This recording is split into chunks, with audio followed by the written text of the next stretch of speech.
his life depended on me.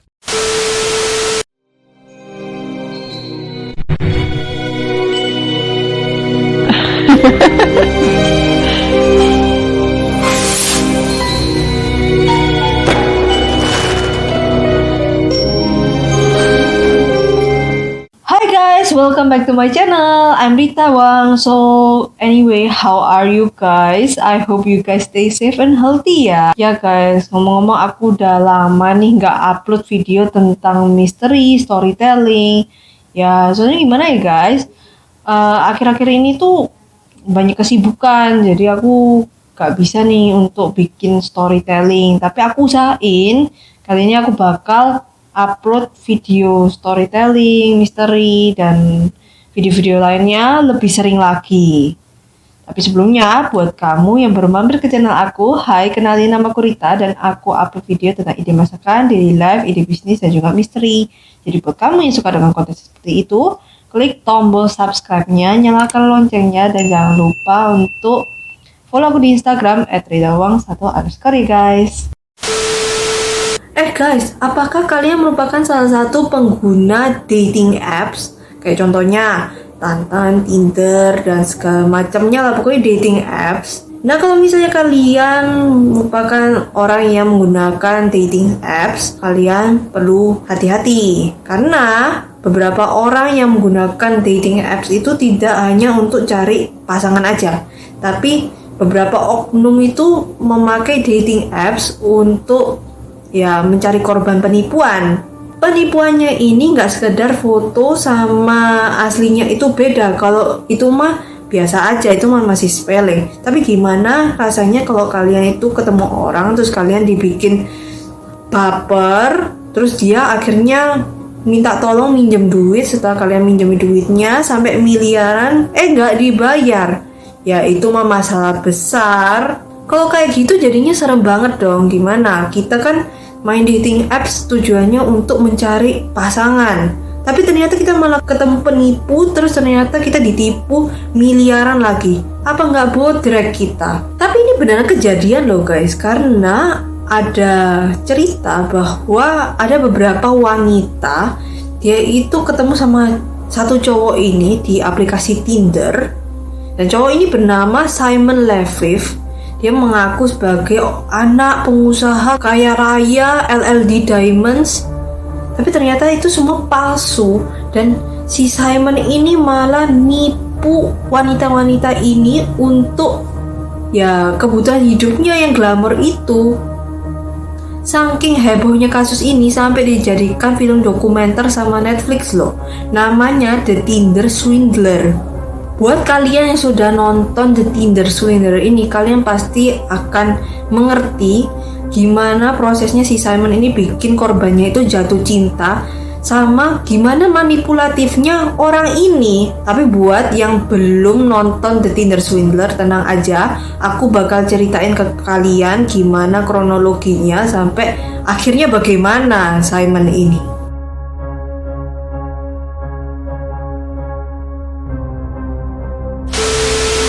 Kejadian ini bermula dari seorang perempuan bernama Cecil Velhoy asal Norwegia yang sedang bermain aplikasi Tinder. Ya memang si Cecil ini dia suka bermain aplikasi Tinder untuk mencari pasangan. Ya jadi dia sudah familiar lah dengan aplikasi Tinder.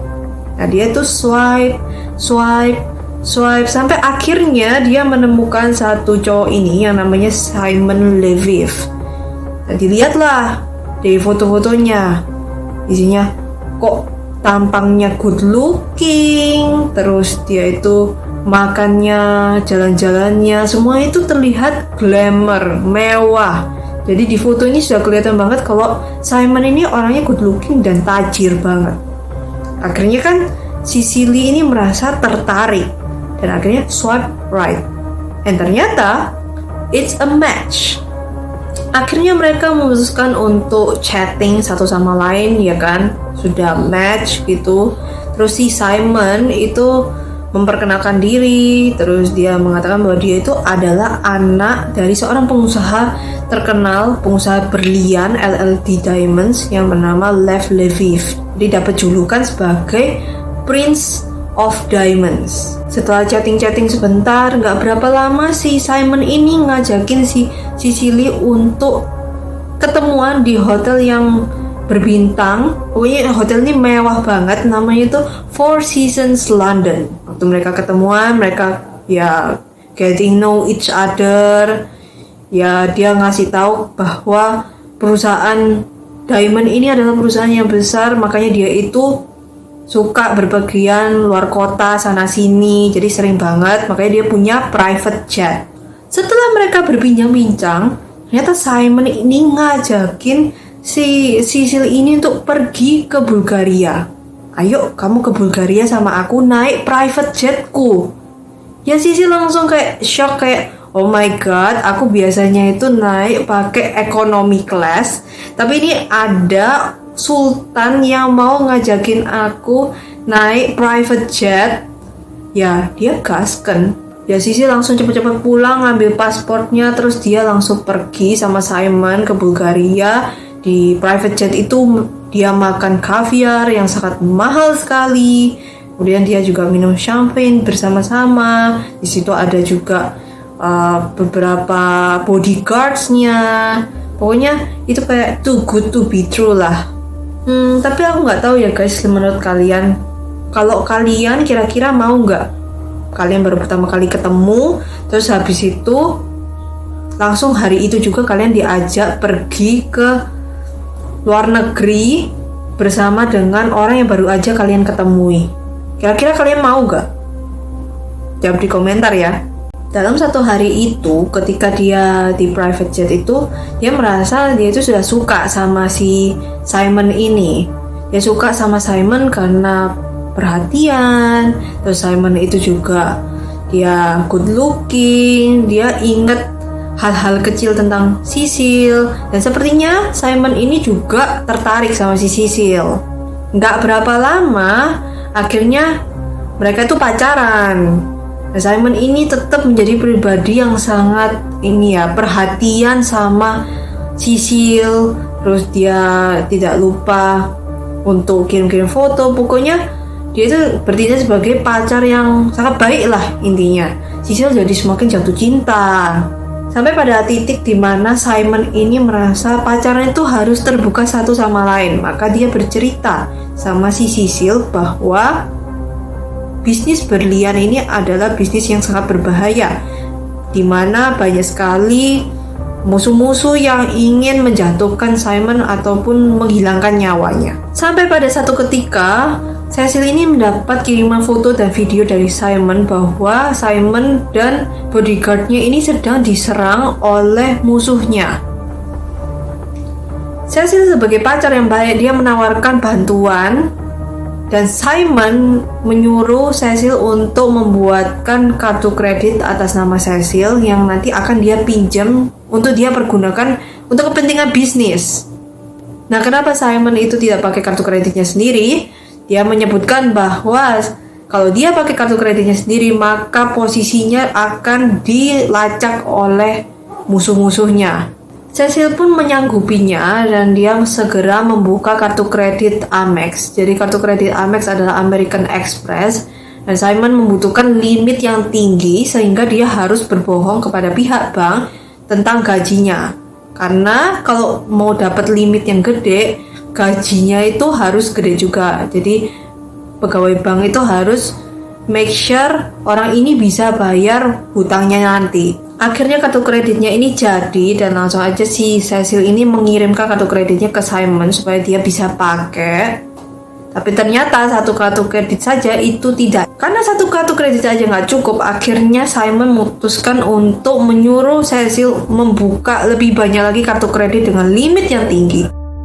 Sampai pada akhirnya Cecil terus menagih utang kepada si Simon tapi tidak kunjung dibalikin. Simon selalu beralasan, ya babe, aku sudah kirim ke kamu, tapi ternyata ada masalah koneksi dan segala macamnya, sampai akhirnya itu uangnya tidak sampai-sampai. Nah, Cecil di sini kan sudah mulai khawatir karena dia nggak mungkin bisa bayar hutang sebesar itu. Nah, akhirnya Simon menyuruh Cecil untuk ketemuan dia akan bayar flight tiketnya. Nah, akhirnya mereka ketemuan.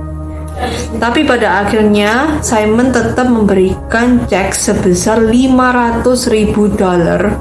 Jadi utangnya itu sebetulnya cuma $250.000 aja, tapi ternyata Simon ngasihnya lebih gitu.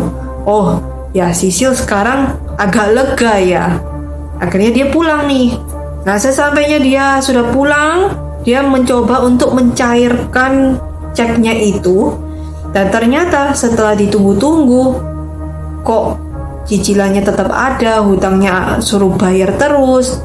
Nah, mana cek yang harus aku cairin itu kok gak cair-cair. Akhirnya waktu dia cek, ternyata cek itu adalah cek palsu. Dia langsung shock. Di sini Cecil sudah merasa sangat hancur. Dia akhirnya sadar sepenuhnya bahwa Simon itu ternyata penipu. Dan dia tidak percaya bahwa bagaimana bisa seorang yang dia cintai ternyata menipu dia. Akhirnya dia blokir seluruh kontaknya Simon dan dia sudah menceritakan segala halnya kepada mamanya. Dan mamanya bilang, ya kamu harus lapor ke polisi, kamu juga harus lapor ke banknya, kamu ceritain semuanya. Dan akhirnya dia melakukan itu.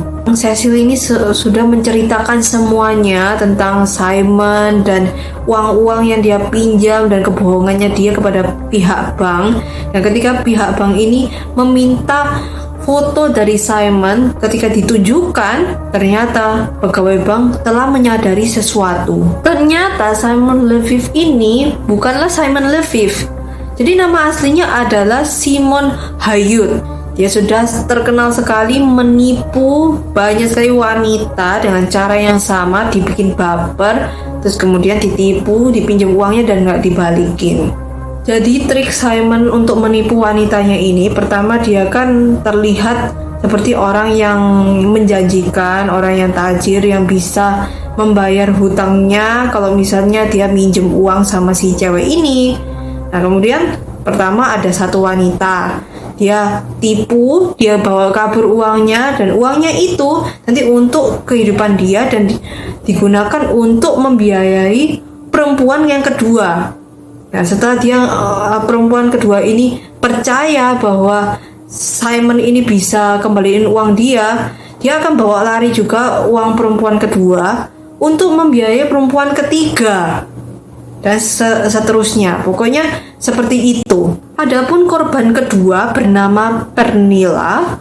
Jadi Pernilla ini adalah seseorang yang sangat independen. Dia itu independent woman. Dia sebenarnya tidak butuh laki-laki untuk menghidupi dia. Tapi ya dia main Tinder untuk ya kali aja nanti ada laki-laki yang bisa sebagai teman hidup lah istilahnya. Jadi dia kepingin seperti itu. Nah, suatu saat dia itu lagi bermain Tinder ya. Dia swipe sampai kasusnya sama nih kayak Sisil. Dia ketemu nih Simon Leviev. Oh, kelihatannya good looking, tajir. Terus sepertinya orangnya suka traveling ya kan. Ada foto private jet, terus dia makan party-party. Pokoknya ya itu tipenya Pernilla banget. Akhirnya dia swipe right dan ternyata it's a match. Nah, di sini kita sudah tahu deh akhirnya kayak gimana. Tapi di sini yang membuat berbeda adalah ternyata setelah diajak ketemuan, Pernilla sama Simon ini tidak memiliki kayak perasaan yang jatuh cinta gitu loh, kayak ada setrumannya itu nggak ada. Ternyata Pernilla ini cuma bisa nganggap Simon itu sebagai temannya. Dan lama-lama ya Simon sih nggak apa-apa sih kalau nggak jadi pacar, yang penting uangnya dapat aja gitu. Nah, ternyata akhirnya mereka itu pergi bareng-bareng. Nah, pergi bareng-bareng ini kemana? Pakai uangnya siapa? Nah, mereka ini pergi pakai uangnya Cecil. Kemudian sampai pada satu titik di mana Simon itu sudah yakin Pernilla ini bisa dipinjam nih duitnya. Akhirnya dia melancarkan aksinya seperti Cecil. Dia mengirimkan foto dan video bodyguardnya yang bernama Peter itu terluka karena ada musuh, dan ya dia sedang dikejar-kejar musuh, tidak bisa pakai kartu kredit dan segala macamnya. Pernilla sebagai sahabat yang baik, dia itu mau membantu si Simon ini. Nah, akhirnya Pernila ini meminjamkan uangnya. Ya ternyata uang tabungannya itu untuk beli apartemen, guys. Ya jadi ya kasihan banget kan. Akhirnya nggak jadi beli apartemen. Uangnya nggak dibalikin sama si Simon. Pernila itu awalnya masih percaya, halah Simon itu pasti bayar utang aku gitu loh, nggak mungkin, dia itu kaya banget, jadi nggak mungkin dia nggak balikin uang aku. Orang dia biasanya hidupnya itu sangat-sangat glamor, mahal-mahal, nggak mungkin dia nggak balikin uang aku kan. Sampai pada satu saat ada seorang reporter yang sedang menyelidiki kasus Simon. Dia menceritakan segala yang terjadi, tindak kriminalnya si Simon ini kepada Pernila. Pernila ini semakin dagdikduk lah, kan itu uang apartemennya, bisa dibayangin nggak sih, uang apartemennya itu bakal hilang gitu karena nggak dibayar sama si Simon. Akhirnya Pernila mendesak Simon untuk mengembalikan uangnya, dan Simon pun mengatakan bahwa oh kalau uang belum ada, tapi aku bakal kasih kamu jam tangan yang bernilai 100.000 US dollar. Dan bisa ditebak guys, ketika Pernila sudah membawa jam tangan itu, ketika ia hendak menjualnya, ternyata jam tangan itu palsu. Pernila yang sudah sangat sakit hati karena uangnya hilang, akhirnya memutuskan untuk bekerja sama dengan si Sicily dan reporter untuk mempublish wajahnya Simon dan tindak kejahatan yang sudah dilakukan oleh Simon, supaya tujuannya itu tidak ada terjadi kasus yang serupa lagi, atau paling enggak meminimalisir, karena semua orang kan pasti sudah kenal nih, oh mukanya ini nih Simon nih penipu gitu. Wajah dan perbuatannya itu sangat viral ya di dunia maya ini, sampai terdengar sama si Aileen yang merupakan waktu itu masih statusnya pacarnya Simon.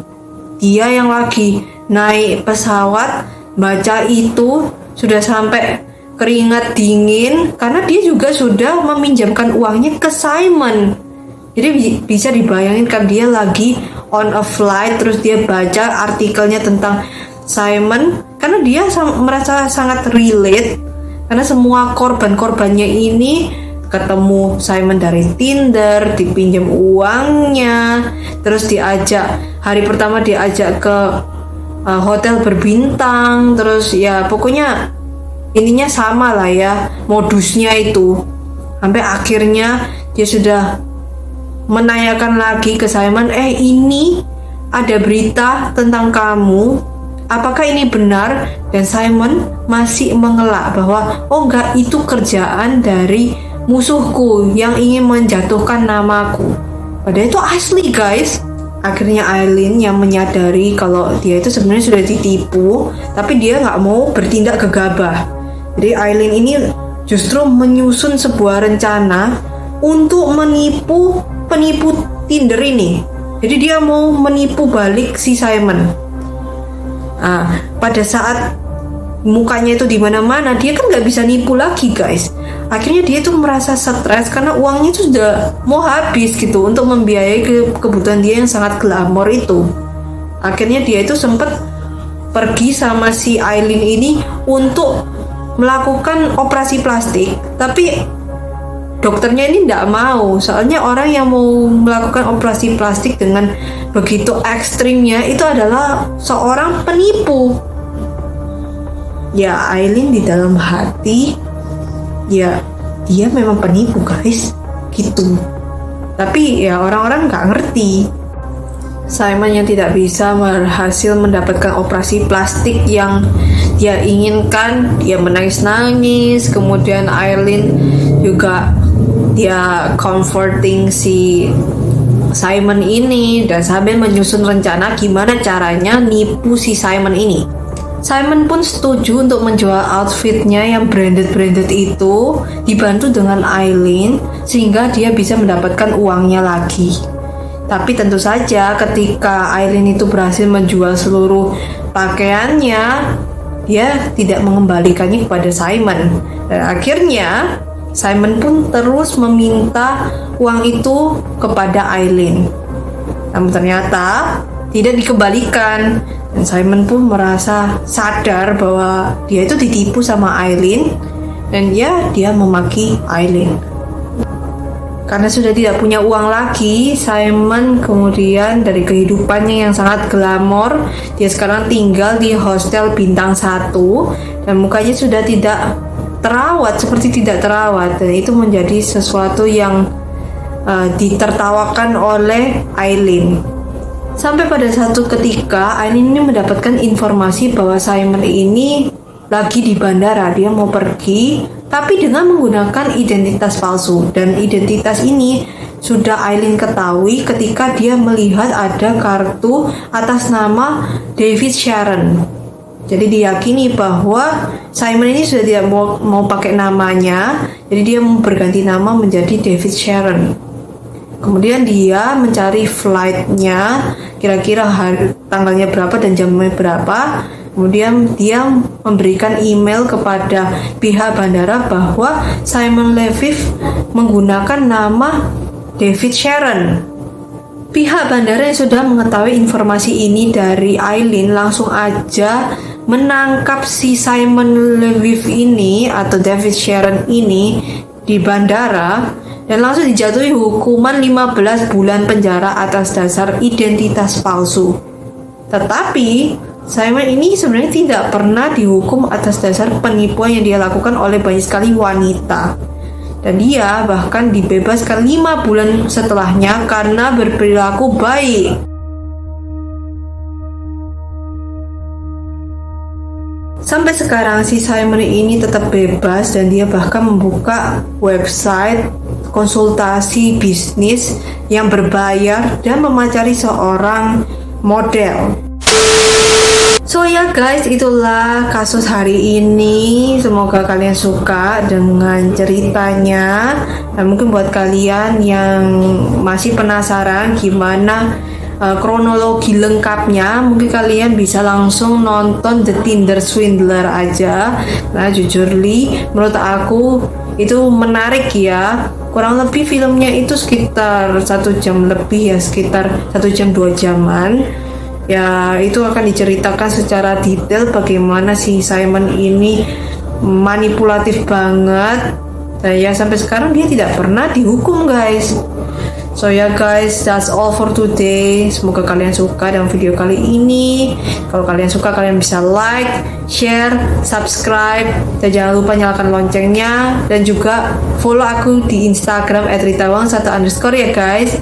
So ya guys, that's all for today. Thank you for watching and I see you in my next video. Bye bye.